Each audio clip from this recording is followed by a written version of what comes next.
Hello everyone, my name is Jack and this is Homebrew Heroes, where I share with you all some homebrew content from the game Dungeons & Dragons.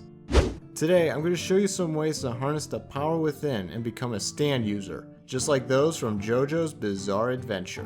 I'm starting with some stand user subclasses first.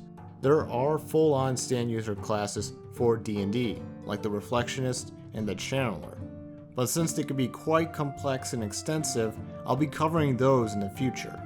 But in the meantime, you can stand proud with these subclasses, and I can give myself a reason to reference this fantastic piece of art. If you haven't seen Jojo's, or other properties similar to it, like the Persona series, then I'll give you a brief summary of what a stand user is. Stand users are ordinary people that can call forth a spirit that's inside of them, aka a stand. Stands have extraordinary abilities that are tied with their user's personality and fighting spirit. Some of them can shoot projectiles from far away, some of them can affect the environment, but most of them can do one thing: scream one word while punching someone.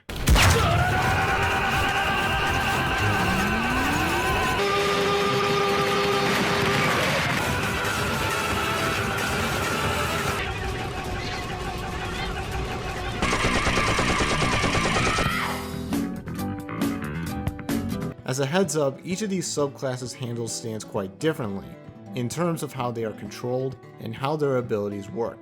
I'll do my best to describe them, but if you get confused, because I sure did when I first read these, you can find the links to them in the description below to get the full details. Now, with all that said, let's break it down.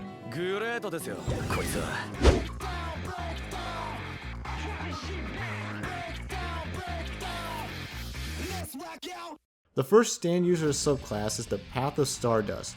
Created by Reddit user Seamus Aaron, this path has the Barbarian go beyond their rage and craft their spirit into a powerful weapon. The first feature is Call Stand. As a bonus action, you can shout the name of your stand to summon it. You can also enter your rage at the same time as summoning your stand. The stand will have the same stats as you, but will have a few differences. Stands are invisible, but it can't be seen by other stand users, it can be revealed by a detect magic spell, or any effect that disables invisibility. The stand is incorporeal too, meaning it can only interact with physical objects.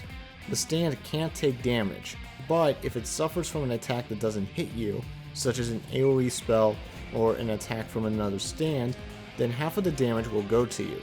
Stands can't move more than 5 feet away from you, and it will move with you when you move.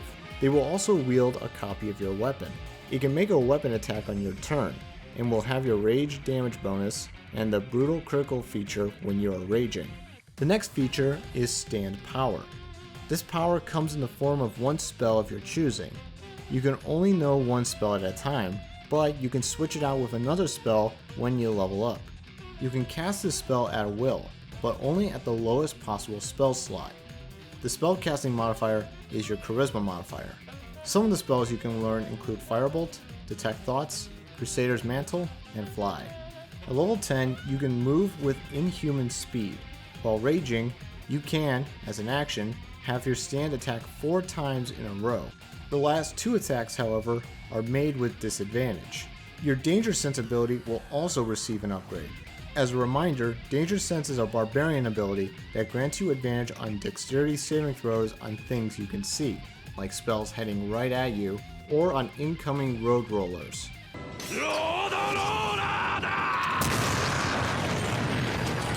If disadvantage negates the advantage you would get from Danger Sense, you can ignore the disadvantage completely and roll with regular advantage. Also, if you succeed on a dexterity saving throw through Danger Sense, you can negate the damage instead of taking half of it. The final feature is the Ultimate Stand. You get to choose one of 3 powers when you gain this feature, and that power will receive an upgrade at level 20. Your stand will also receive a new suffix to their name, depending on the chosen ability. The first ability is Stand Over Heaven. Once per long rest, you can stop time for all creatures except for you for 6 seconds as an action.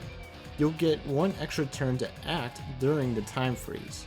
At level 20, this increases the ability to 2 turns instead of 1. This can be used as a reaction when another creature gains extra turns. such as from the haste spell or from legendary actions. The second ability is Stand Final Act. Your stand's movement range is now 10 feet instead of 5 feet, and the Inhuman Speed feature can be used as a bonus action.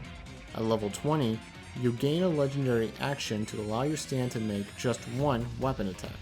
The third ability is Stand Requiem. Once per long rest, your stand can cast Power Word Heal on a willing creature. At level 20, your stand can also cast True Resurrection, but this prevents your stand call ability for 1d6 plus 1 days. The Path of Stardust is the simplest version of a stand user, but it doesn't have a lot of diverse options in comparison to the others. This one's more for those that like close range stands like Star Platinum, Shining Diamond, and Lord Bryon. Someone needs to teach that pusillanimous ragamuffin a lesson. Warlocks gain their powers through some unworldly force. But what if you can gain those powers from yourself instead? You can now do that with the Warlock Patron, the Stand. Also created by Reddit user Seamus Aaron, this version of the Stand user is similar to the Path of Stardust, except that your stand now has sentience and possibly their own agenda. You'll gain an expanded spell list for this bizarre patron, which will grant you some spells like Disguise Self, Blur, Blink, Freedom of Movement, and Pass Wall. At level 1, you can call your stand. Just like the Path of Stardust, you can summon your stand as a bonus action. The Warlock stands can interact with physical objects and go through walls, either on your command or on its own.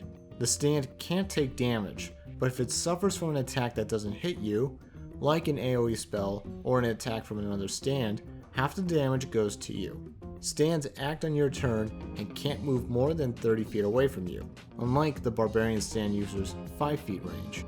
Your stand can wield a copy of your weapon as well. It can make a weapon attack on your turn and will have the same spellcasting modifier as you. The stand will know 1 cantrip and 1 spell per spell level learned, which is up to 5. If the stand casts a spell, it must wait a number of rounds equal to the spell level casted to cast the spell again. For example, if the stand casts a 2nd level spell, it must wait 2 turns before casting it again. Then at level 3, your pact evolves to a stand pact. Your stand modifies the way your pact works. If you have the Pact of the Chain, your stand can be used as your familiar, but if it does, the stand can't access its stand abilities if it acts as your familiar. And as I was reading that, I have to admit with myself, this is a weird decision. This is still a weird decision. With Pact of the Blade, your stand can reside in your pact weapon or within yourself. You can animate your weapon just like a dancing sword if the stand is in your weapon. Dancing swords are swords that can fly around you for up to 30 feet and attack creatures for you. That's pretty handy. However, you must repossess the weapon for your stand to function. With the Pact of the Tome, your stand will reside in your pact book or within yourself. The stand will learn all the cantrips you know. If you know someone is reading your tome, you can cast Dominate Person on them while the stand is in the tome. If the tome is destroyed, your stand is gone and can't be used until a new tome is made. The next feature is Specialized Stand, which will have your stand adopt one of 3 unique abilities. Having your stand become an automatic stand grants it a predetermined reaction to specific events, and will require you to roll for stand behavior. Stand behaviors are special, random actions that only occur when a special action takes place. Some of these stand behaviors can be like, if an attack misses me, I cast Eldritch Blast on myself. Isn't that great? The list of behaviors are cut off at the bottom of the PDF, at least for me anyway, but you can access them by clicking on the Source tab on the top and scroll all the way down to the bottom. You'll find it there.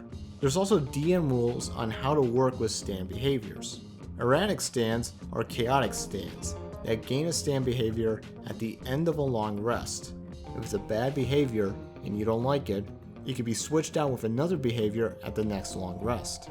Long range stands are normal stands, thank God. They can perform normally up to 60 feet, can be sent 1 mile away, and report findings or deliver messages up to 100 miles away. The level 10 feature is Stand Your Ground. When you are attacked with a melee or ranged weapon, you can use your reaction to have your stand attempt to block the blow. If it succeeds on the dexterity saving throw, it will negate any damage. but if it fails, you'll only take half damage. Once this is used, you can regain this ability at the start of your next turn. The final feature is your true stand. Just like the Path to Stardust capstone feature, your stand will evolve into a much powerful spirit. You will choose one of 3 new abilities. Stand Monarch grants you the abilities of a Killer Queen. When you or stand makes a melee spell attack, you can roll a d6. If it lands on a 6, the creature will explode, dealing 4d6 damage to it.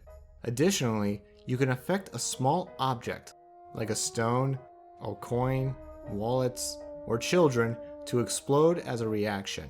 Stand of Fate revolves your stand's hands to have the effects of a Sphere of Annihilation, which, for those who don't know, is a legendary sphere of destruction and teleportation. With this, your stand can remove 10 feet of matter every turn.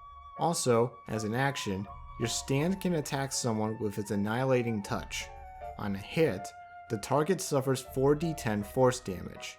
Stand Scarlet will be able to rewind the game. As an action, your stand can negate the last 6 seconds. All creatures, including hostiles, will regain any hit points that have been lost since their last turn, and any negative effects gained in that time are negated to you. The kicker is that only you can remember what has happened in that negated round. This is a chaotic stand user subclass. The stand behaviors can either benefit or harm yourself and your fellow party members, and the final stand abilities are very powerful for a Warlock to have. I'm not sure what stands these are similar to, but I feel like I'm gonna stick with the sentient ones like Echoes, Sex Pistols, and Anubis. The next stand user subclass is the Fighter Martial Archetype Bound by Reddit user VampireBagel.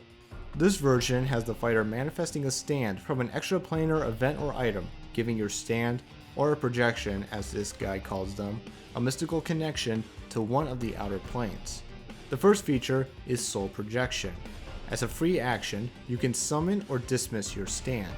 The stand's movement range is up to 10 feet, it will have a strength score equal to your charisma, it counts as a large creature when determining its carrying capacity, and it benefits from any class features you have. It can't be summoned if you're wielding a shield though, so you can't get that AC buff from it. You can also use your stand to interact with objects, and you can use your action to have your stand fight in your stead. The stand can fight with either unarmed strikes and weapons, but if you stick with the punches, you can use a bonus action to perform an additional unarmed strike. This is also the first stand subclass so far where the stand can be seen by anyone, so you would lose the advantage of having your stand being invisible in and out of combat. You also get your otherworldly infusion at level 3. You get to choose one of 3 planes to be tied with your mystical stand. Celestial stands gain advantage on saving throws against poison and disease. You can also use a reaction to reduce damage from a weapon attack by a number equal to your charisma modifier, plus half of your fighter level. Phase stands gain advantage on saving throws against being charmed. If your phase stand makes an unarmed attack against a creature, that creature will suffer disadvantage on their next attack against you. Fiend stands can deal double damage against objects and structures. Once per attack, if your fiendish stand rolls for maximum damage, you can add your charisma modifier to that damage roll. If you go to the comments of this guide, you can see that some redditors added more otherworldly infusions for players to connect to, like the Shadowfell and the Elemental Planes. The last level 3 feature is Stand Proud. If you're not wearing armor or carrying a shield, which I guess this subclass is totally against, then your AC will either equal 17 or 10 plus your charisma modifier plus your dexterity modifier, whichever number is the highest. The next feature is Far Reach. As an action, you can move your stand up to 30 feet away from you, but it can't make any attacks or grapples. This is more for grabbing objects and changing things in the environment than fighting your enemy targets. You'll also gain greater infusion alongside Far Reach. You'll gain a new ability depending on which planar realm you're connected to. Celestial stands can now add your charisma modifier to insight and perception rolls. Phase stands gain advantage on saving throws against being frightened, and Fiend stands gain dark vision for up to 120 feet. In addition, your proficiency bonus on charisma checks are doubled if you are interacting with a creature that shares your stand's connection. So if you have a fiendish stand, you'll have a great time interacting with other fiends. The level 10 feature is realignment. This will let you teleport to your stand if there's an open space next to it. You can do this a number of times equal to your charisma modifier, but this will work out nicely with your far reach feature. Then you'll get corporeal manifestation. At the end of your turn, you can choose a creature 5 feet from you. Your stand will then stand between the two of you, blocking the creature from moving through it. The creature can only move through the stand if its strength score is higher than your charisma score, but it's a good way to block someone from getting away from you. The final feature is Spirit Unbound. You'll get one more ability based on your planar connection. Celestial stands can heal one creature as a bonus action. The amount of hit points it regains is equal to 20 plus your charisma modifier. And there's no limit to this, so you can heal anyone, including yourself, every turn. Phase stands can protect you from incoming attacks. As a reaction, if a creature attacks you, you can have your stand make an attack against a creature, while you move away without provoking any opportunity attacks. You also gain a shimmering form of your stand to surround you, causing attack rolls against you to have disadvantage for 1 minute. Fiend stands can perform a storm of blows as an action. This causes any creatures that you have hit by your attacks to be pushed away by 10 feet per attack. So if you attack the same creature twice, it gets pushed back by 20 feet. If the creature hits a surface from this attack, it will receive even more damage. Now, the text boldly says any creature, so you can technically punch large creatures like dragons and giants and kick them around like they were some nobody. This subclass offers a different kind of stand, one that is tied to another plane of existence. There are some details that are missing here, like how damaging the stand works, but this is a good baseline for a fighter stand user. This is also similar to the fighting stands from the Path of Stardust, so if you want a Star Platinum or a Silver Chariot, this one will do the cheap trick. The final subclass is for the Sorcerer. Just like the first two subclasses, your spirit is so strong that you are able to awaken a fighting force within yourself, creating your stand. These type of stands are connected to the arcane, granting you and your stand access to many magical spells.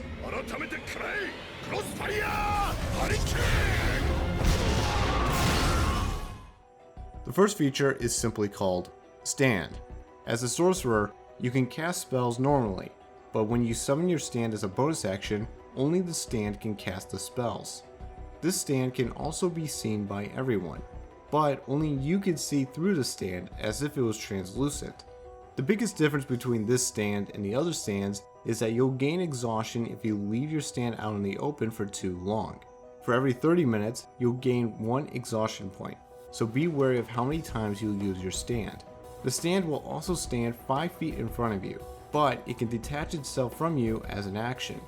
If you do this, the stand will be able to move around freely, and it can do everything you can do as long as within 60 feet away from you, like casting spells. Once past that, it can only move and scout out the area, which is good since you can also see what the stand sees. However, you can't move while the stand is detached, leaving you vulnerable to danger. If the stand takes damage, all of it will go to you, but if you both take the damage from the same attack, like an AoE blast, then only apply the damage taken by the stand to yourself. Any melee attacks your stand does uses charisma for its attack rolls, and it will be proficient with it. So you might not be able to use weapons like swords and maces, but your stand surely can. Your stand will also gain a specialty at level 1. There are 3 types of stands to choose from. Brutish Warrior is for frontline stand users, giving your stand an AC bonus equal to your Constitution modifier, and it will gain advantage on concentration checks. The stand's melee weapon attacks will also recover some hit points for you, which you'll need since the Sorcerer's hit dice are really on the low side. Distant Companion is for long-range stand users, letting your detached stand act normally when it's within 500 feet from you. In addition, you'll gain a 30-foot range increase to spells that require attack rolls. including touch spells. So now you can do Shocking Grasp from 30 feet away, but if you use the distance spell meta magic modifier, you can do it from 60 feet away. Multitasking Expert lets you operate normally when the stand is detached from you, so you can see through the stand and through your special eyes at the same time. You can also cast spells from yourself when the stand is active, letting you have the option to cast spells from 2 different points of view. The next feature is Stand Evolution. Your stand evolves and gains one of 3 new abilities. These aren't tied to your previous specialty ability, so you're free to mix and match playstyles to create your perfect stand. Focused Destruction grants your stand one powerful attack option. Once per turn, when the stand makes a melee weapon attack, you can spend 2 sorcery points to deal an additional 46 force damage to the damage roll. Incomprehensible Form turns your stand completely invisible when it's active. Only other stand users and creatures with True Sight will be able to see it. Tremendous Agility lets you use a bonus action to gain the effects of the haste spell on yourself and the stand. Haste is a great spell, since it can grant you a +2 to AC, an additional action, it will double the movement speed, and much more. Like exhaustion immediately afterwards, so please be careful. Then you'll get Stand Mastery at level 14. You'll once again gain one of 3 new abilities. Devastating Area increases the range of your AoE spells. This depends on the shape of the spell's range. If it's a radius range, the radius will increase by 10 feet, and if it's a line, the width of the line will increase by 10 feet, and so on and so forth. With Eternal Will, if you get knocked out or straight out killed, you can spend 5 sorcery points to have your stand active for 1 more hour. The stand will continue to fight and will have access to all your abilities and spells. But if the stand dies too, your soul cannot be recovered and will be lost forever. Overwhelming Barrage lets you unleash a series of powerful blows and repeating catchphrases. On your turn, you can have your stand do a special punch that does 1d4 plus Charisma Force damage. If it connects, you can spend as many sorcery points as you want, and you'll do a number of punches equal to the sorcery points spent. The best part is that all the following punches will hit the target automatically. The final feature is the World. You'll learn a modified version of the Time Stop spell. It can't be ended early by any means, so you can flex your stands a bit within this frozen time. You can cast spells, throw some punches, and interact with objects while the time has stopped, and the effects of these will go into effect once time resumes. Oh wait, speaking of. You can also cast this without a spell slot, but only as a reaction, and it will stop long enough for you to perform a single turn. This reaction can be done at any time, even during another creature's turn. However, once time resumes, you'll take 5d12 necrotic damage for stopping time this way, so you have to be careful when you use it this way. It could potentially kill you. The Sorcerer stand user is similar to those that came before it. I like the customizations here a little bit more than the others, and that there's a cost to having your stand out in the open all the time. With your stand fighting for you, and that it'll take quite the beating in the front lines, you'll have to create a sturdy sorcerer to play with this origin. And with that, those were the stand user subclasses for Dungeons & Dragons. Let me know in the comments your thoughts of these subclasses. Is it balanced? What changes would you recommend? Anything like that. Also, let me know of other homebrew you'd like me to go over in the comments below as well. The link to these guides can be found in the description below. Thanks for watching, everyone. Be sure to like and subscribe for more homebrew content and other things bizarre. Till next time, bye.